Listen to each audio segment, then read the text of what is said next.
blue all over. It's just a view of Sidi Bouzid. You have Romeo and Juliet, just this imagination. And then you have the juba. That's a traditional dress for men. Everyday juba or ceremony juba. You have some weddings. It's not even a dress, but the ladies are in the vibe where these kind of things during the last night of weddings, long weddings. And here you have everyday life. The man is smoking his shisha, and the lady is doing mint tea. The ladies in Jura just folded around her body, and underneath she has got two t-shirts, let's say, one with very long sleeves and the other one with wonderful decorations, and then very, very thin. And the biscuit, well, she folds the biscuit all over her body with one end. The first end, she keeps the first end in her arm, and then she folds the rest of the biscuit, and she brings the second end the next arm, and then she fixes everything at the top of the biscuit. That's the traditional traditional dress the ladies do when they have to go out or for the ceremonies. And if you go around, you have wonderful shapes, different shapes, and I told you that the mixture between Muslim and Jewish is really, well, it is everywhere. So that's why when you look closer to the biscuit shapes, you can even find the David star, which refers generally to Jewish people, and it is put in these biscuits, and Muslim women wear it. It's no, they use it, and some of our jewelry in Tunisia have the David star, and we still wear it. I'll show you one over here. This one has it. That one. I remember it. Yeah, I think that's one. Oh, here it is. You have the David star all over. And for us, it's, well, no one is taking care of it as a Jewish or something like that. They wear it, and it's really wonderful. The most famous jewel shops in Jerba and Tunis are Jewish people, and everyone goes there. You will see some of them in Hamsouk when we go to visit Hamsouk. Some of the people who used to make these biscuits were Jewish people, and everyone goes there to buy their biscuit. There's no harm, in fact. We can go, well, Jewish and Muslim people do live at the same time, in the same place, with no problem, and no one is bothering the other, in fact.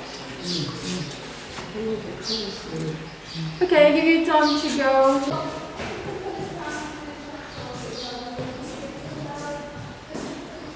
Directly to here. Well, Where is the airport? Is near here? You remember the place we get in with the ferry? Yes.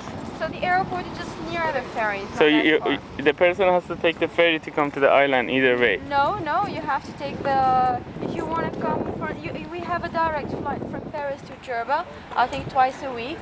And well, I'm not sure about the direct flight from Rome, but then I know that during the summer from the major French cities, you have a direct flight to Jerba.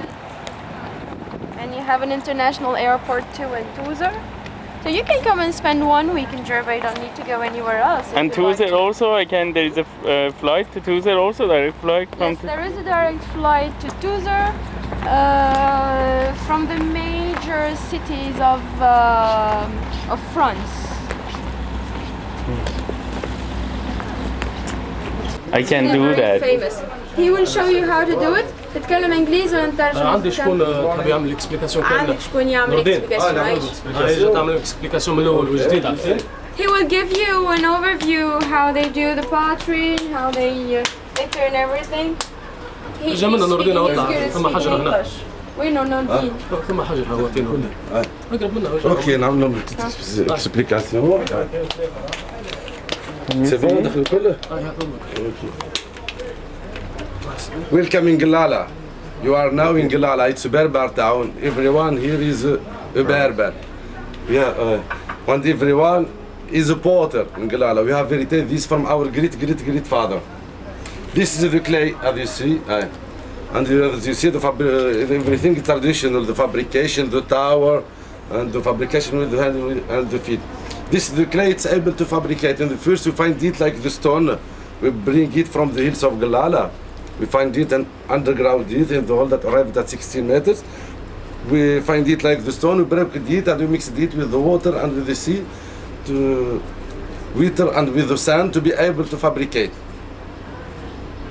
We mix it with the water of the sea to have red pottery, and we mix it with the sweat water, the water of the rain, to have white pottery.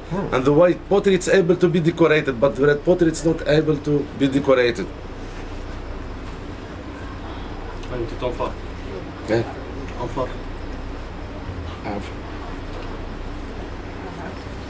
It takes like 10 years to become specialized on that, right? 10 long time, right? Long time to be so.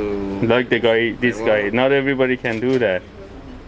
He's turning everything with his leg. You have a Hey, wow, wheel with the legs. underneath, and everything is turning, and he's working the mud with his hands, and this circulation movement is getting all the forms you see all over this shop.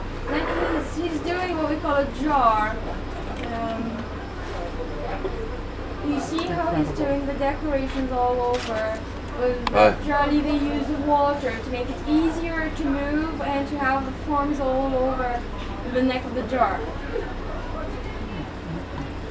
Yeah, and he will show you how he will take out the jar from the main mat, from how he will cut it.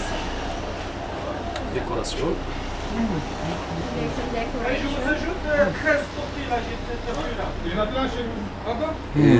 Yeah, this is own decoration.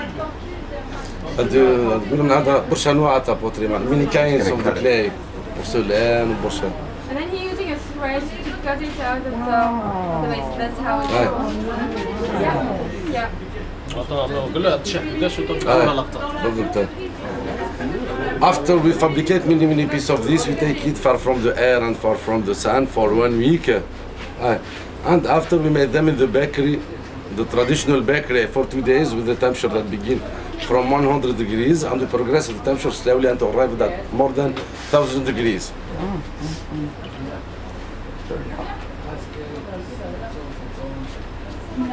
And after the bakery, we give them to the woman, to the maid, to the decoration.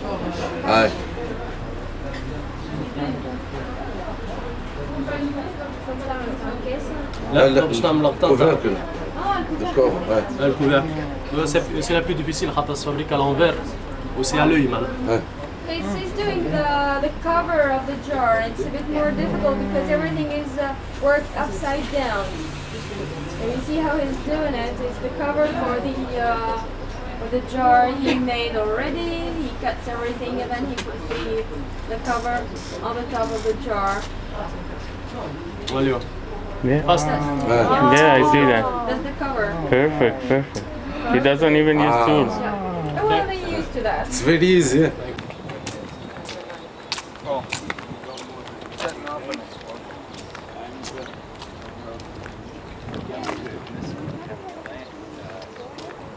They have to cover their heads.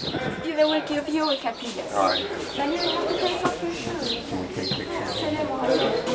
have to take your shoes off. You take your shoes off?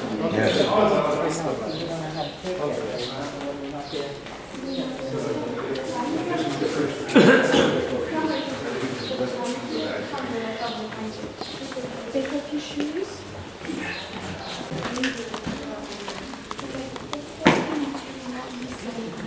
You know, they say they have piece of the temple, the first temple here. Can you point out to that part?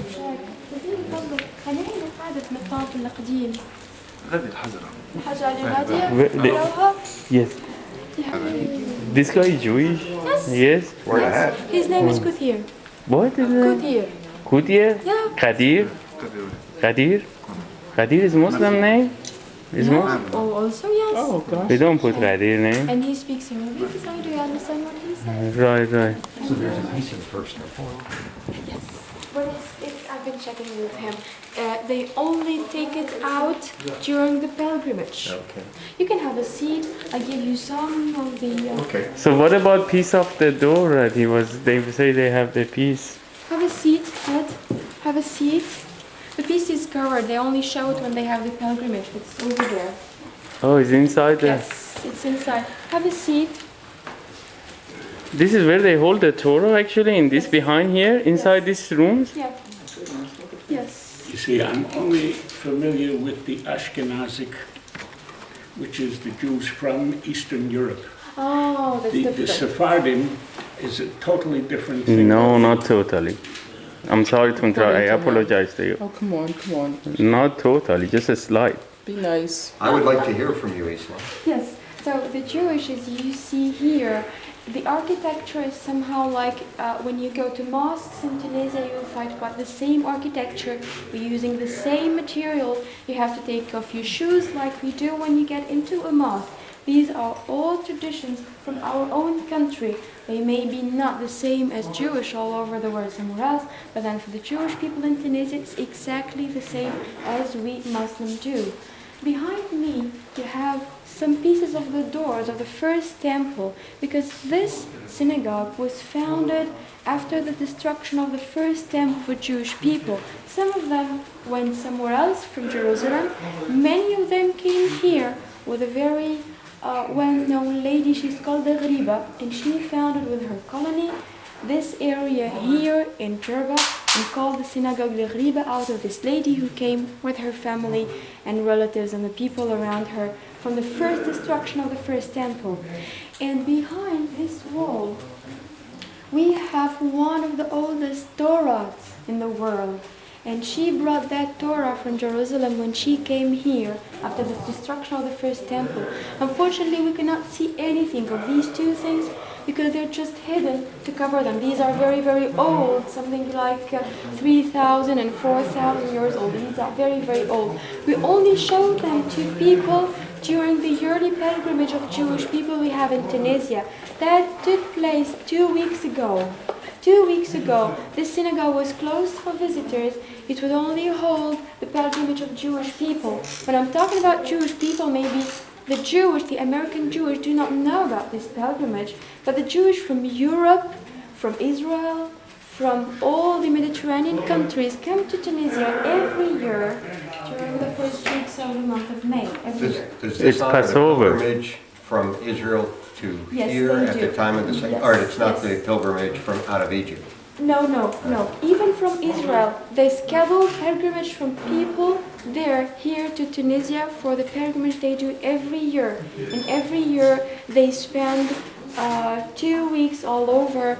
Just in front of the synagogue, we have the school, the Jewish school for the children here, and they use the school for people to educate them about the Jewish culture. And the Jewish culture is not that different from the Muslim culture we have here in Tunisia. We have lots of things that look quite the same. The museum we saw already, you have the fish sign, the hand sign, the egg.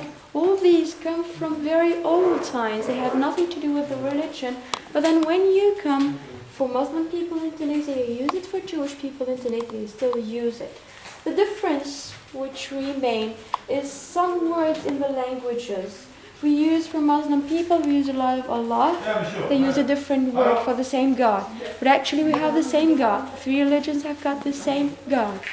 And some slight words are different. But then we do understand each other. They are Tunisians as we are. It's only their religion which is different. But they are here in Tunisia free to practice their religion. And the government is doing a lot of things to protect these people and to keep on these traditions, because after all, they belong to the own traditions of Tunisia. It's very important to keep on this Jewish community in Tunisia.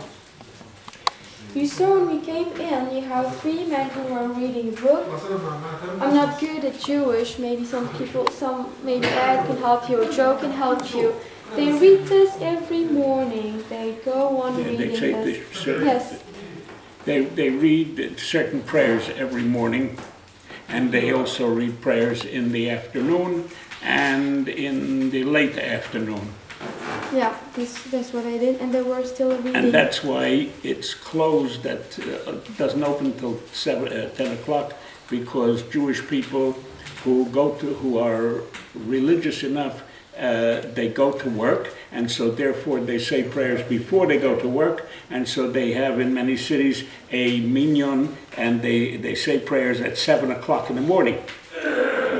They say the prayers at 7 o'clock in the morning, so that 8 o'clock they're ready to go to work. Mm-hmm.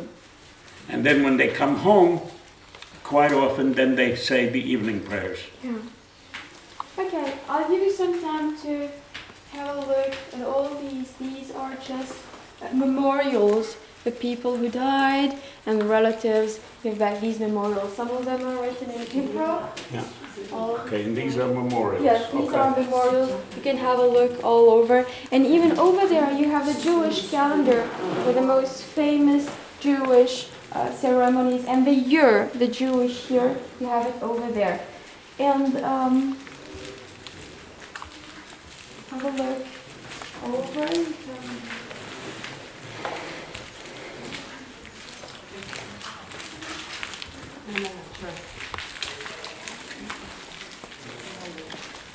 Here you have the Hebrew calendar. Well, it's written in French. And then you have the names.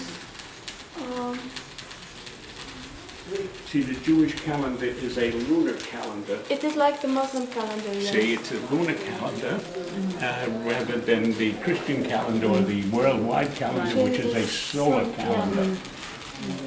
It's like for Muslim people, they have a lunar calendar too. So you have it's written in French, but then you see here, Sefer Bamidbar. That means that they read that portion of the Torah on that particular day. See, that is Saturday. That's Saturday. Saturday, and that is the Torah selection that they read on that particular day.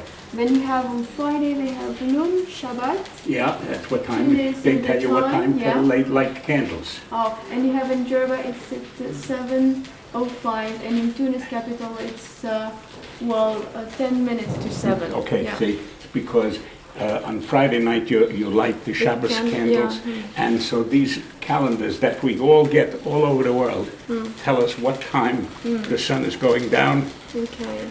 and so that we can light the candles if we are Orthodox people at that particular time. Oh, okay, I see. All right, that's ours. But you know, This is the bima, where the cantor reads from the Torah and leads the congregation in the prayers. It's much better. And here is in French, and here is phonetically in whatever. Baruch atah Adonai Eloheinu melech haolam asher bochar bonu mikol ha'amim v'kedishono b'misposav v'titen lono Baruch atah Adonai Eloheinu melech haolam. What does that mean? Well, this is the blessing that one says before reading the Torah. And that's why what they do is, when the person is called up to read the Torah, they take this and he stands here and reads. Okay. And when he's finished reading, What is it back to where it is? that's here. اوكي. يا جيري وقت قال بفهمت شوية فرق ما بيناتهم مش حاجة كبيرة. موجودين احنا الاثنين عندنا سفاري ولا موجودين الاثنين. اللي في حومة السوق شكون هذوكم كلهم كيف سمعني كيف حتى ما كانش فرق ما بيناتهم محال دخلوا لي في برشا حاجات. مثال هو يسأل حبيش. ايه هو يسأل سلام. What is it? He's saying that they have no differences between them. قالوا في تونس عباد تونس. قالوا له مشى للسيناغوج تاع رافاييل قالوا له وجا لقى له طفل صغير يتكلم انجليزي يحكي معاه قالوا ماناش قلقين بلاصتنا والناس قاعده تطرد فينا والناس كل قاعده تبيع في ديارها يا ودي لا مش what did he say? I was talking about the guy you saw in, Yes, yes, in yes. Tunis, he told you that everyone Yeah. is leaving and they don't Yeah. find any job. He said, no, it's not true. Oh, he was a young guy. He cannot, you know. He's an older guy. What do you wanna do if he lives? But can you ask him? Is there like some people that like from the first time that they first met Hamikdash are still like separately? They call No, themselves. no. They don't have that much separate. That's what I asked him. I don't have that much separation between the two people. They live harmoniously all over they go, but no. Ask him another thing. Ask them, are they totally Kohanim or Levit? Kohanim or Levit? Yes. Kohanim. Everybody is Kohanim? Everybody? 99%, ask him like 99% Kohanim here? They're Kohanim. Come on, we have to go. يفضلك يا كوني عايشك يفضلك. ما عندك تليفون عندي تليفونك عندي. يفضلك عايشك. You can have a postcard if you like. But ask him one more time. Ask him if they have any Levit. Only Kohanim they have? Just ask him. Please, I'm sorry. عندك فما لبيد كان كوانيد فما كوهانيم طرابلسي كوهانيم طرابلسي. Does it mean anything for you? Travelsi? What is Travelsi? I have no idea. I'll ask some of the people all over in Hamza. I appreciate that. He's working right now. فضلك. Thank you. Thanks so much.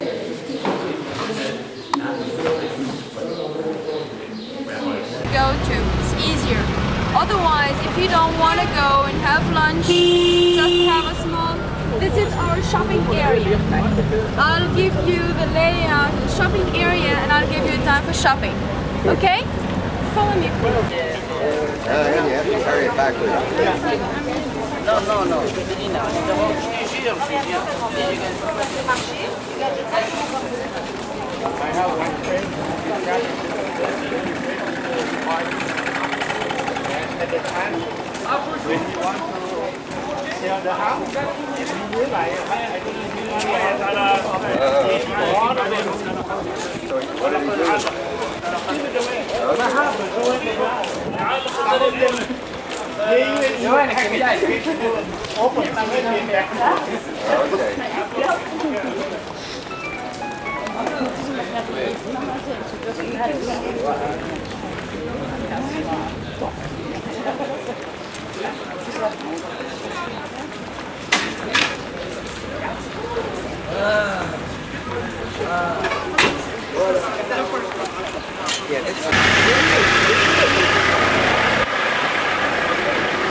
Look at Amy, her eyes went right over the end.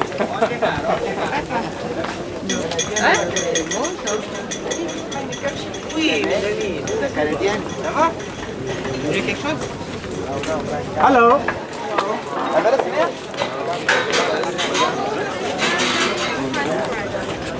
Alright? You have restaurants all over this area. I will give you.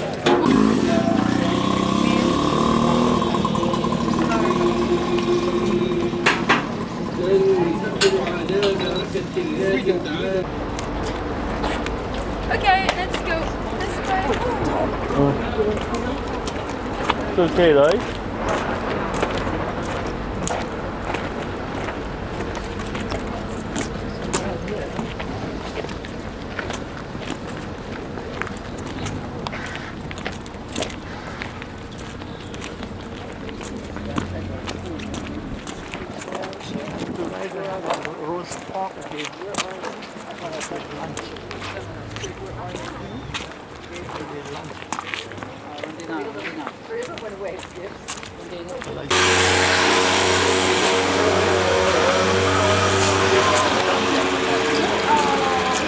Alright, good price. I want clean up. Hello.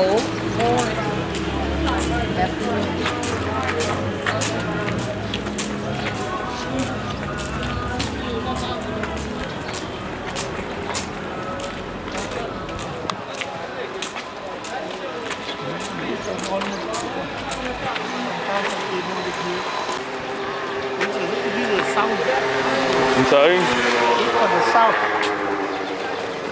Yeah, it's in front of sun. Too hot. Founded in the 11th century, then broken, founded again. They were just restructured and redone again and again. And the city is keeping its walls. We will see also Kairouan is keeping its walls. Sousse is still keeping its walls. Only Oh, Tunis, good, there's one up there yeah, too. only Tunis. Well, we've just lost our walls, but just because the first president wanted the walls out. Okay, let's start our visit this way. Oh no, no. On the shade for everyone. I think we better get into there. I'll give you some explanations, then I'll give you time to get some photos. It's a bit hot for you. You will have a wonderful view later on of the amphitheater. So around our tour in Tunisia, we've been seeing theaters, and this is one of the most preserved amphitheaters in the world and in the Romans, for the Romans. The difference between an amphitheater and a theater, in fact, just a Greek word. A theater is only one semicircle this way. That's a theater, what we saw, stage and the stairs. But in the amphitheater are two theaters. That way the word amphi comes from. God bless you, Chris. So this amphitheater is one of the biggest amphitheaters of the Roman world, and it is the best preserved one all over, apart from the Colosseum. And just to give you one overview about this word Colosseum, the only amphitheater in the world called Colosseum is the amphitheater of Rome. Colosseum, in fact, it's just a name, like my name is Islam and yours is Joe. So they only named their amphitheater in Rome Colosseum. That's the only amphitheater in the world called Colosseum. Otherwise, you have amphitheaters like this one here in Tunisia. The particularity of this amphitheater is that you have 4 floors till the top floor 1. It is the best preserved one in the world. Otherwise, different other amphitheaters in the world, like the one in Nîmes in France, are much smaller. All these walls have about, well, can hold something like 10,000 people in all these stairs. Till now, the amphitheater is still used, and we have a festival in this amphitheater for lyrical music. It's an amphitheater, yes, it's an amphitheater that we do during the summer. We still have people sitting in this part of the amphitheater where you have the stage, the stairs, then you have the stage over there, and all the small caveas, you see the arch over there, are lit with candles. And we have very famous orchestras. We have the Vienna Orchestra coming every year in Tunisia and doing their show. Yes, and it is really very, very famous. So the amphitheater here was built in the 3rd century BC and then was used by the people of this area. In fact, this area was an inland area, it's not a coast area. And this area is really a dry area compared to other places of Tunisia. But then it was really very rich in agriculture everywhere. And they've been producing much of olive oil. So the wealth of the city comes from its olive oil, well known, and that they exported to Rome. That's why the city became really very rich, and they had this wonderful amphitheater. The amphitheater was, as I told you, you have the four floors in the amphitheater. The sides of the amphitheater, it's 170 meters long and 150 meters wide. And you have the arena inside, from where you will see, we will go over there. You still even have the underground floor in that arena. It's the only amphitheater in the world where you still have the underground still intact, and you can see really everything, all the small rooms where they used to bring out animals or to bring out gladiators. And generally gladiators come out from these small doors, like the one we're standing in, into the arena, whereas animals come from the underground. And they had a system for lifts. to take out the animals from underground to the floor to the arena. They used to have a very big wooden base where they put the animal on it and just lift it with slaves pulling up the rope, and the base just gets up to the arena and you have the animal directly on the arena. Unfortunately, many Christians at the beginning of the Christianity were killed in this arena because this was one of their shows in the Roman period. But then the amphitheater was not used once Roman turned to be Christian, and they didn't use it anymore. And then it was used by one of the famous Tunisian queens who was fighting against Muslim people. She's called the Kahna.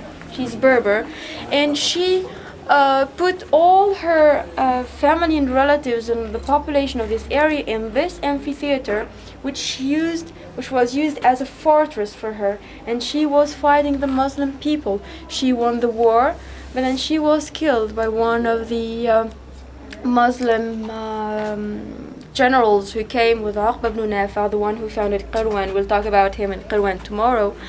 And she was really very, very courageous lady, and the Muslim general found that she was courageous. When they killed her, they adopted her two sons who became Muslim later on, and there were also generals who went later who invaded later Spain, because Spain, in fact, the Muslim people who used to be in Spain, who founded the Muslim civilization in Andalusia, come exactly from Tunisia, Algeria, and Morocco, and do not come from the Gulf countries. So the amphitheater was still standing in this area till we had a revolution.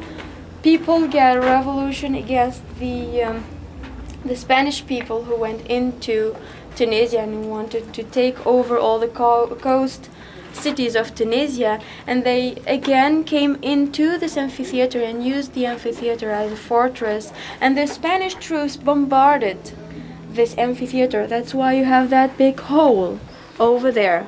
All that part was bombarded by the Spanish people with very, very, very big cannons.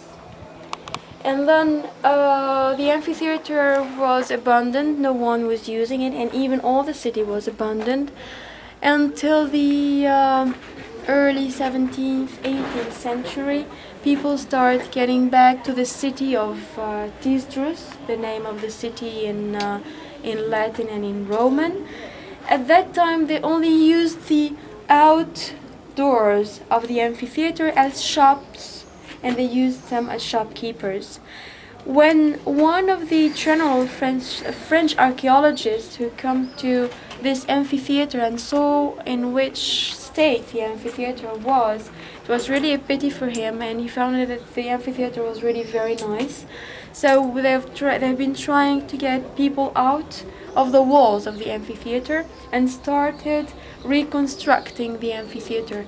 That's why you have some parts which are really new. All these parts are new.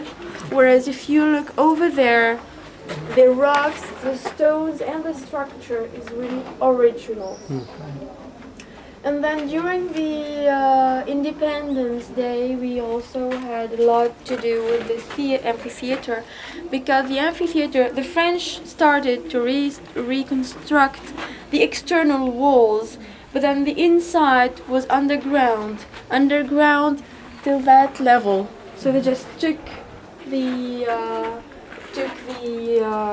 soil, the sand, all of that out of it, and now we have this wonderful amphitheater that is still used for a festival and really wonderful.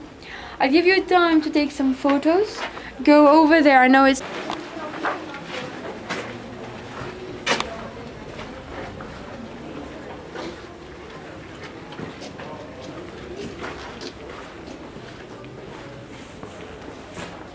No.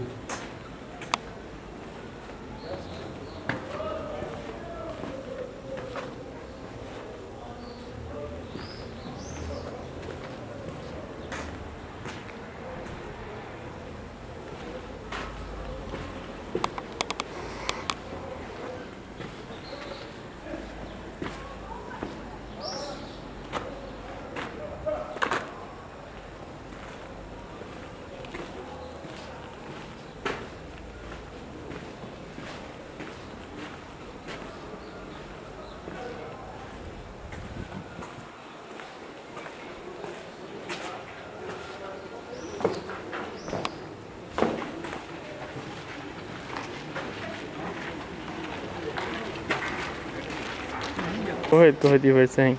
I was saying that they have the same system at the theater when we saw the theater and the stage. So you have that wonderful way to get the sound into the arena. Then when you have it twice, half circle, then you have the same system and the voice gets into all around it and you get the echo. It's as easy as that. They were really very smart. Was this covered? Well, not all of it was covered. Just at the top layers over there, they had very big cloth that covers the stairs at the top of it. But that's all. But they do not cover everything. They just cover the stairs, like we have now for our stadiums all over. It's exactly the same thing. Is that limestone they use to build it? The stone that they use, is that limestone? Would you say? Did they put anything between the stone? I mean, did they put cement between or just lay on the line? They do. And then they cover everything with marble. Look here. So it was all at first this is stone and marble on top of it. Who paid for this? How they afford to build such a thing? Wealthy families. Wealthy families? And how long, do you know how long would it take them to build it? It takes them about 300 years. 300 to build it? 200 years to build it? Oh, I see that. So it was covered all with the marble. Everything was covered with marble. All Roman buildings, all public Roman buildings were covered by marble. It's very important for them. And they brought marble from different parts of Tunisia, and then they even brought some marble from Italy. Did they have public bathroom too here? Of course they Where do. is the public bathroom? We don't know, because the city is used now and people live in the city of Belgium, so we really don't know.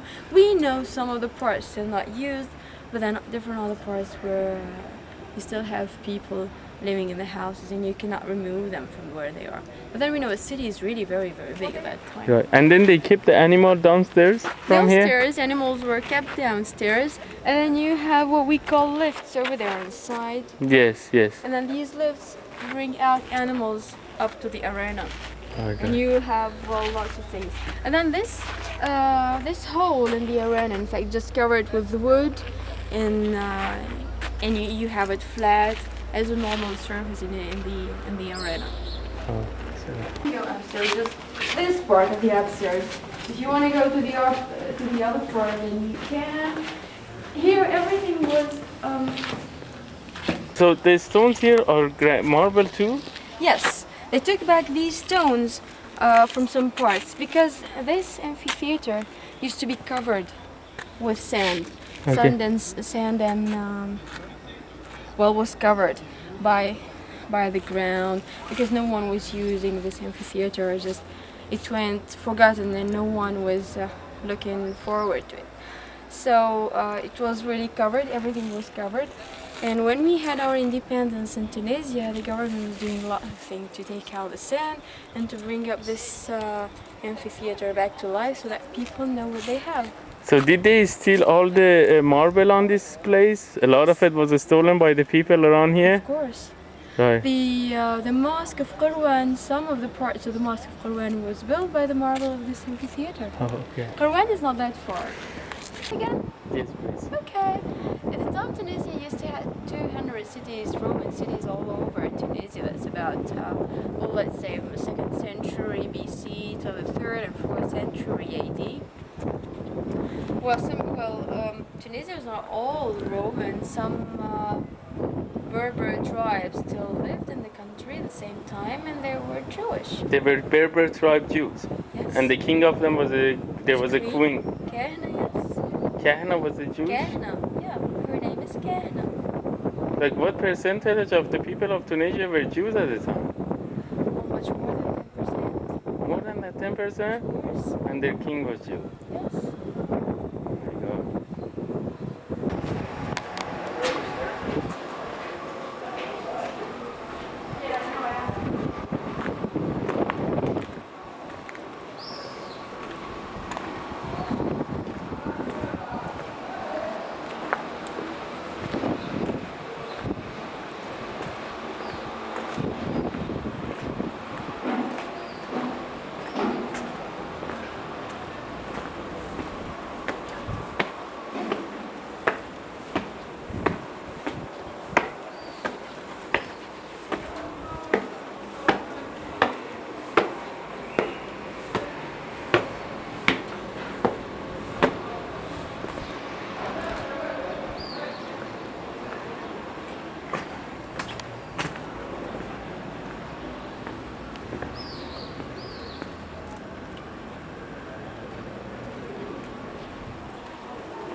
فرح سلام. اگه صدای منو گوش میدی اینجا جات خیلی خالیه. کاشکی با من میومدی. چرا میدیدی خودت از نزدیک؟ اینجا خیلی زیباست اما جات واقعا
Yes, one. So let me say, فرح ياخدها بيا تونسي.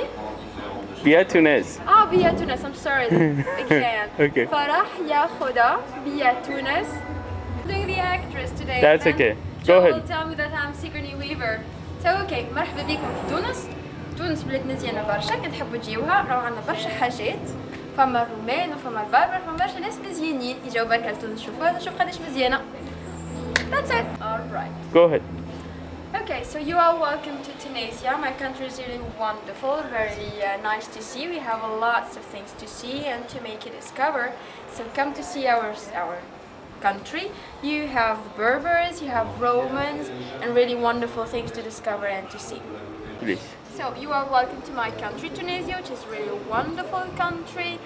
Nice things to see and nice things to discover. Welcome to Tunisia, and I'm looking forward to see you all in Tunisia. Hadrumet. I'm sorry, my voice is getting weaker and weaker. That's what happens to me at the end of the stay. Well, just if you cannot listen to me, you cannot hear me, I say it again. Alright, so you are welcome to the city of Hadrumet. The city used to be Greek a long time ago, before being Roman and before being Punic or Carthaginian. It used to be Greek. That's why the name sounds more Greek than any other name. It's Hadrumet, and it was founded by Greek people more than, let's say, 3,000 years ago. And later it was destroyed many times because it is a city that lies on the coast directly. So all the invasions we had through Tunisia, all of them destroyed the city again and again. Right now we don't have anything remaining of the Roman part of Hadrumet, neither of the Greek part of Hadrumet. We only know that it used to be Greek out of the writings of some Greek writers. And Hadrumet, the only standing monuments for the moment are all these walls, and these walls were done during the 14th, 15th century, during the invasions and during the coming of the Muslim people to the city. And the city was really very important because it was running its business out of trade. They used a lot of trade, and they used to be sailormen who did the trade between Hadrumet, the city, and then the city of Sousse, with different other cities. Malta is just near. Malta is about, the island of Malta is only about 50 kilometers away from the coasts of Tunisia, oh yes. And even going deep, it's right directly, the way goes directly to Cyprus, Greece. All these islands are not that far. So what you're seeing here are the walls of the city of Sousse. And which is particular in the city of Sousse. Generally you have a mosque in very antique Muslim cities. You have the mosque in the middle and you have everything getting around. It's exactly like the Roman cities where you have the forum in the middle and everything goes around. So for Arab cities you have the mosque in the middle and everything goes around. Markets, schools, houses, everything. But Sus is a bit different because the biggest mosque of Sus lies here. Just over there, we go to see it, and it looks like a fortress. Because people, when they came and the city was destroyed, they founded the mosque just next to the harbor, and the harbor is over there, just behind you. And the mosque is built like a fortress. And then the mosque has got a very small minaret, which is not in fact its minaret, because its minaret is on the other side. But the mosque has got a tour that is rather a tour used to see if anyone is invading and to prevent any invasions. We will go later on over there, but before going there, this place was really very famous during the French Protectorate of Tunisia. Because of the late days of the French Protectorate of Tunisia, we had people, revolutions all over Tunisia, and one of the bloody revolutions that happened to Tunisia happened here in Sousse. People were really against the occupation of France, and many of them died here. That's why we have that monument over there, just to commemorate their memory, all the martyrs who died for that revolution. Let's go inside.